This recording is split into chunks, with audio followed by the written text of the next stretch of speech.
നമസ്കാരം. ഊരിക്കുത്താൻ നേരമില്ലാഞ്ഞിട്ട് ഉറയോടെ കുത്തുന്ന അവസ്ഥയിൽ എത്തിയിരിക്കുന്നു കോൺഗ്രസ്. നാണവും മാനവുമില്ലാതെ ഈ കോൺഗ്രസ്സുകാർ എന്തിനാണിങ്ങനെ കമ്മ്യൂണിസ്റ്റ് കടമ്പകൾ ചാടിയവന്മാരെ താങ്ങാനായി നടക്കുന്നത്? ഇത്രയും കാലം പ്രതിപക്ഷത്തിരുന്നിട്ടും മത്സരിക്കാൻ പാകത്തിന് ഒരു സ്ഥാനാർത്ഥിയെ ഓരോ മണ്ഡലത്തിലും കണ്ടെത്താൻ ഈ ഖദർ പ്രാഞ്ചികൾക്ക് ഇതുവരെ കഴിഞ്ഞിട്ടില്ലേ? എന്തെടുക്കുകയായിരുന്നു അപ്പോൾ ഇവർ?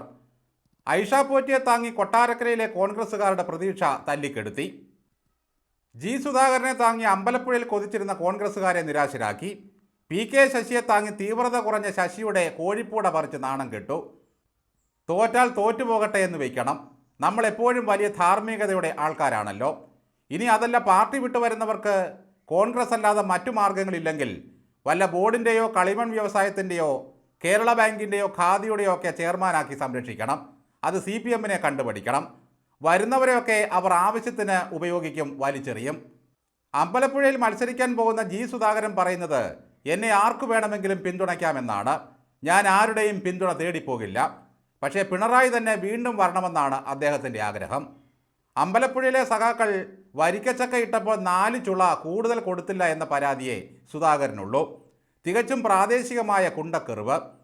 ഗോവിന്ദൻ എന്നെ നോക്കി കൊഞ്ഞനം കുത്തി ചിരിച്ചുവെന്നാണ് ഒരു കമ്മ്യൂണിസ്റ്റുകാരൻ കരയുന്നത്. ജി സുധാകരൻ ഇപ്പോഴും പിണറായി സർവശക്തൻ തന്നെയാണ് താനും. UDF അധികാരത്തിൽ വന്നാൽ പിണറായി വിജയൻ മുഖ്യമന്ത്രിയാക്കണമെന്ന് ജി സുധാകരൻ ആവശ്യപ്പെടില്ലെന്ന് ആരറിഞ്ഞു? മലമ്പുഴയിൽ VS-ൻ്റെ പേഴ്സണൽ സെക്രട്ടറി ആയിരുന്ന സുരേഷ് മത്സരിക്കും പോലും. പക്ഷേ VS-ൻ്റെ മകൻ നിന്നാൽ ഞാൻ മത്സരിക്കില്ലെന്ന് ആദ്യമേ പറഞ്ഞിരുന്നു. അതെന്തൊരു തരം രാഷ്ട്രീയമാണ് സാറേ? രാഷ്ട്രീയ പോരാട്ടം നടത്തേണ്ട അവസരത്തിൽ വ്യക്തിപരമായ പ്രശ്നങ്ങളും ചൊറിഞ്ഞു മാന്തിയിരിക്കുന്ന ഇത്തരക്കാരെ എന്തിനാണ് കോൺഗ്രസ് പോയി ചുമക്കുന്നത്? മാങ്കൂട്ടത്തിലിനെ ബോധ്യങ്ങളുടെ അടിസ്ഥാനത്തിൽ പുറത്താക്കിയ പാർട്ടിയാണെന്ന് ഓർക്കണം. പി കെ ശശിക്ക് ജില്ലാ നേതൃത്വത്തോടും കഞ്ചാവ് സംഘത്തോടും ഗോവിന്ദനോടുമേ പിണക്കമുള്ളൂ. ഇപ്പോഴും പിണറായി വിജയൻ തന്നെയാണ് രോമാഞ്ചം. ഇനി 100 അപ്പീൽ തന്നാലും തിരിച്ചെടുക്കില്ല എന്ന് പറഞ്ഞ് ഗോവിന്ദൻ പരിഹസിച്ചതിനാണ് സുരേഷിൻ്റെ പാർട്ടി മാറ്റം. പയ്യന്നൂരിലെ കുഞ്ഞികൃഷ്ണനും പ്രാദേശിക സഖാക്കളോടെ എതിർപ്പുള്ളൂ. തളിപ്പറമ്പിലെ ഗോവിന്ദനും അതുതന്നെ. വിജയേട്ടൻ പുള്ളിക്കും ഹീറോയാണ്. തെരഞ്ഞെടുപ്പ് പ്രഖ്യാപിച്ച് ഇത്ര ദിവസമായിട്ടും പോക്കും വരവും ചർച്ചകളുമല്ലാതെ സ്ഥാനാർത്ഥി നിർണയം എങ്ങുമെത്തിയില്ല കോൺഗ്രസിൽ. ഇവിടെ ഇട്ടാവട്ടത്ത് കിടന്ന് തായം കളിക്കുന്ന ഒരു സുഖമുണ്ടല്ലോ, അതാണ് കേരളത്തിലെ കോൺഗ്രസ് നേതാക്കളെ കൊതിപ്പിക്കുന്നത്. MP-മാർ മത്സരിക്കേണ്ടതില്ല എന്ന തീരുമാനം കുറേ കാലമായി കേൾക്കുന്നു. അതാണ് തീരുമാനമെങ്കിൽ പിന്നെ എന്തിനാണ് പുനഃപരിശോധന?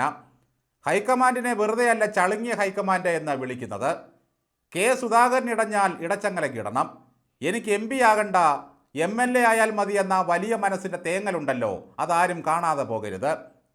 സീറ്റ് കിട്ടിയില്ലെങ്കിൽ അടൂർ പ്രകാശ് കോന്നി ഭാഗത്തേക്ക് തിരിഞ്ഞു നോക്കില്ല പ്രചാരണത്തിന്.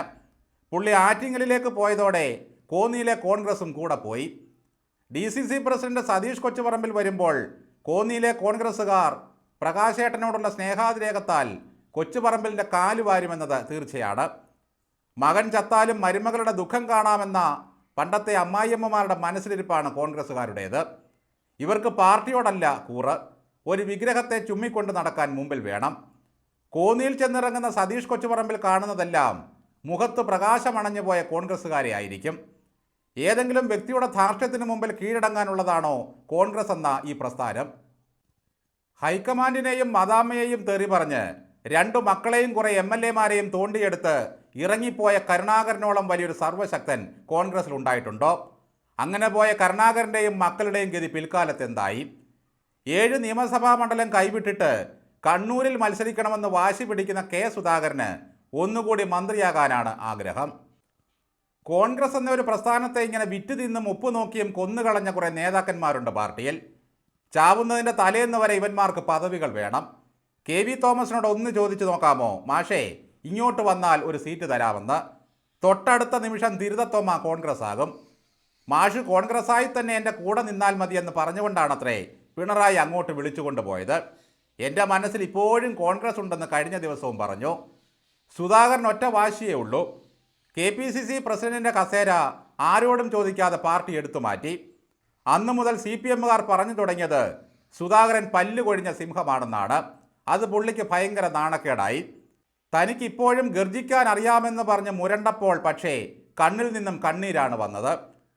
MP ആയിട്ടിരുന്നു കൊണ്ട് തന്നെ തനിക്ക് ഇഷ്ടപ്പെട്ട ഒരു സ്ഥാനാർത്ഥിയെ നിർത്തി ജയിപ്പിച്ചെടുക്കാനുള്ള തൻ്റെ ഇടമായിരുന്നു സുധാകരൻ കാണിക്കേണ്ടത്. എനിക്ക് കേന്ദ്രത്തിൽ നല്ല പിടിയാണെന്ന് പറഞ്ഞ് വണ്ടി കയറിയ രണ്ടുപേരാണ് എം പി ആയി തിരിച്ചു വന്നത്. കോൺഗ്രസ്സുകാരെ സംബന്ധിച്ചിടത്തോളം എം പി എന്ന് പറയുന്നത് രാവണപ്രഭു സിനിമയിൽ പറയുന്ന മണിയമ്പ്ര പുരുഷു അഥവാ മാ പൂ ആണ്. ഇത്ര മ്ലേച്ഛമായൊരു പദവിയാണെങ്കിൽ എന്തിനാണ് നിങ്ങൾ മത്സരിക്കാൻ പോകുന്നത്? ശശി തരൂരിനോട് ചോദിച്ചാൽ പുള്ളിയും പറയും മത്സരിക്കാൻ റെഡിയാണെന്ന്. കോഴിക്കോട്ടെ എം കെ രാഘവനും MLA ആകാൻ പൂതി. തെരഞ്ഞെടുപ്പിന് മുൻപ് തന്നെ സുധാകരൻ BJP ആകുമോ എന്തോ. എങ്ങോട്ട് പോയാലും വർഗശത്രു എന്ന് പറഞ്ഞുകൊണ്ട് കോൺഗ്രസ്സുകാരും ബോംബെറിയാൻ വരില്ല. കഴിഞ്ഞ തവണ രാഹുൽ കേരളത്തിൽ വന്നപ്പോൾ സുധാകരനെ എഴുന്നേൽപ്പിച്ചിട്ടാണ് സണ്ണി ജോസഫിനെ അടുത്ത് പിടിച്ചിരുത്തിയത്. ഇതൊക്കെ CPMകാർ ശരിക്കും അങ്ങ് ആഘോഷിച്ചു. ഇതൊക്കെയാണ് കെ സുധാകരന് വീണ്ടും MLA ആകാനും മന്ത്രിയാകാനുമുള്ള ഒരു പൂതി ഉണ്ടാക്കിയത്. ഉന്നത പദവിയിൽ അന്തസ്സോടെ ഇരുന്ന് ഗർജിക്കുന്നതിന് പകരം സീറ്റ് കിട്ടാത്തതിന് കരഞ്ഞ് കരഞ്ഞ് മീശയ്ക്ക് വളമിടേണ്ട വല്ല കാര്യവുമുണ്ടോ? ഇന്ത്യ മഹാരാജ്യം മുഴുവൻ തകിടം പറഞ്ഞു കിടക്കുന്ന കാഴ്ചകൾ കണ്ടാണ് രാഹുൽ ഗാന്ധി ജീവിക്കുന്നത്. അയാളെ സംബന്ധിച്ചിടത്തോളം കണ്ണൂർ എന്നൊക്കെ പറയുന്നത് വെറും ഊച്ചാളി ഗുണ്ടാകേന്ദ്രം മാത്രമാണ്. അവിടെ കുറേ CPMകാർ വാഴുന്നു എന്ന് മാത്രം. സാമന്തന്മാരും മാർവാടികളും ജമീന്ദാർമാരും അണ്ടർവേൾഡ് മാഫിയയും തീവ്രവാദികളും അരങ്ങുവാഴുന്ന ഇടങ്ങൾ പോലും രാഷ്ട്രീയ പ്രവർത്തനം നടത്തുന്ന രാഹുൽ ഗാന്ധിക്ക് കണ്ണൂരിൻ്റെ മുഴുപ്പ് പറഞ്ഞ് ഭയപ്പെടുത്താൻ നോക്കിയാൽ വല്ല കാര്യവുമുണ്ടോ? നീട്ടിപ്പിടിച്ച കത്തിയുടെയും വടിവാളിൻ്റെയും ഇടയിലൂടെ നടന്ന മുഴുപ്പ് പറഞ്ഞ പിണറായി വിജയൻ പോലും അടുത്ത് കണ്ടിട്ടുണ്ടോ ഈ പറഞ്ഞ സാധനങ്ങൾ വല്ലതും? സ്ഥാനാർത്ഥി നിർണയം ഇതുവരെ പൂർത്തിയാക്കാൻ കഴിയാത്ത കോൺഗ്രസ്സുകാർ കേരളത്തിലെ ജനത്തെ പുച്ഛിക്കുകയാണ്.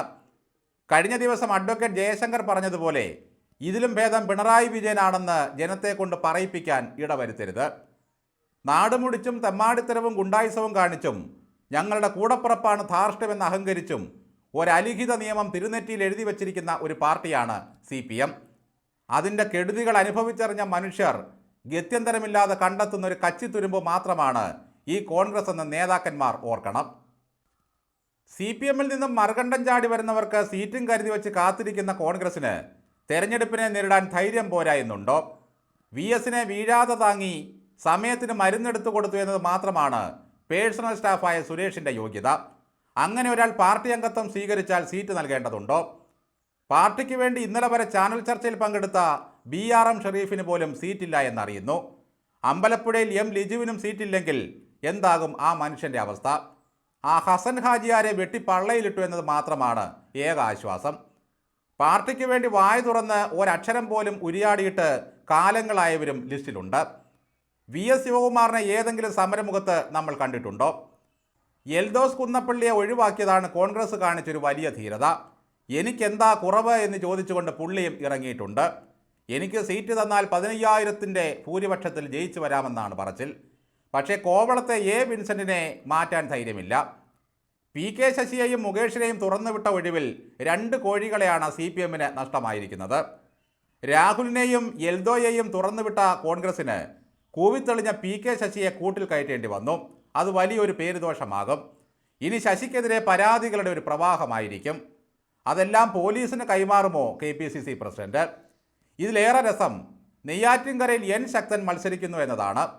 അന്ന് അദ്ദേഹം സ്പീക്കറായിരുന്ന കാലത്താണല്ലോ നിയമസഭ തല്ലിപ്പൊളിക്കൽ നടന്നത്. ഇതിനിടയിൽ ബജറ്റ് അവതരിപ്പിച്ചതായി മാണിച്ചായൻ പ്രഖ്യാപിച്ചു. അപൂർവങ്ങളിൽ അപൂർവമായ ഏതോ ഒരു നേത്രരോഗം കാരണം ശക്തൻ അതൊന്നും കാണാൻ കഴിഞ്ഞില്ല. വീണ്ടും ആ കണ്ണിതാ തുറന്നിരിക്കുന്നു. പരസ്യപ്രചാരണം അവസാനിക്കുന്നതിൻ്റെ തലേന്നെങ്കിലും കോൺഗ്രസിൻ്റെ പട്ടിക പുറത്തിറങ്ങുമെന്ന വിശ്വാസം മാത്രമേ ഇപ്പോൾ പാർട്ടിക്കാർക്കുള്ളൂ. കാലുവാരൽ കാലഹരണപ്പെടാത്ത ഒരു ആയുധമായി ഇപ്പോഴും കൊണ്ടു നടക്കുന്ന കോൺഗ്രസ്സുകാർ കോന്നിയിൽ സതീഷ് കൊച്ചുപറമ്പിലിനെ വാരി തോൽപ്പിക്കില്ല എന്ന് ആരറിഞ്ഞു? സതീശൻ്റെ വിസ്മയങ്ങൾ എപ്പോൾ അവസാനിക്കുമോ എന്തോ. 24 മണിക്കൂറിനകം പട്ടിക റെഡി എന്ന് പറഞ്ഞ പുള്ളി ഇപ്പോൾ തെക്കോട്ടും വടക്കോട്ടും നടക്കുകയാണ്. ഇനി എന്തെല്ലാം വിസ്മയങ്ങൾ കാണാനിരിക്കുന്നു. എന്തായാലും ഞങ്ങളുടെ ജനീഷ് കുമാർ യോഗമുള്ളവനാണ്. എത്രയെത്ര വഴിപാടുകൾ ആ പാവം കഴിച്ചിട്ടുണ്ടാകും. അടൂർ പ്രകാശ് ഇങ്ങോട്ട് കെട്ടിയെടുക്കരുതേ എന്ന് പ്രാർത്ഥിച്ചുകൊണ്ട്. ഹെലികോപ്റ്റർ മേലോട്ട് പൊങ്ങാൻ എന്തിനാ തറയ്ക്ക് കട്ടി എന്ന് ചോദിച്ച പുള്ളിയാണ്. ടീച്ചർ അമ്മ ഉറങ്ങാറില്ല സാർ, ഉറങ്ങാറില്ല സാർ. ഈ ആർത്തനാദം നിയമസഭയിൽ മുഴങ്ങിയത് ഓർക്കുന്നില്ലേ? വീണ ജോർജിൻ്റെ കഴുത്തുവേദന കുറഞ്ഞിട്ടില്ല സാർ, കുറഞ്ഞിട്ടില്ല എന്നുകൂടി ജനീഷ് കുമാർ പറഞ്ഞാൽ ആറന്മുളയിലും ചിലപ്പോൾ വമ്പൻ ജയമുണ്ടാകും.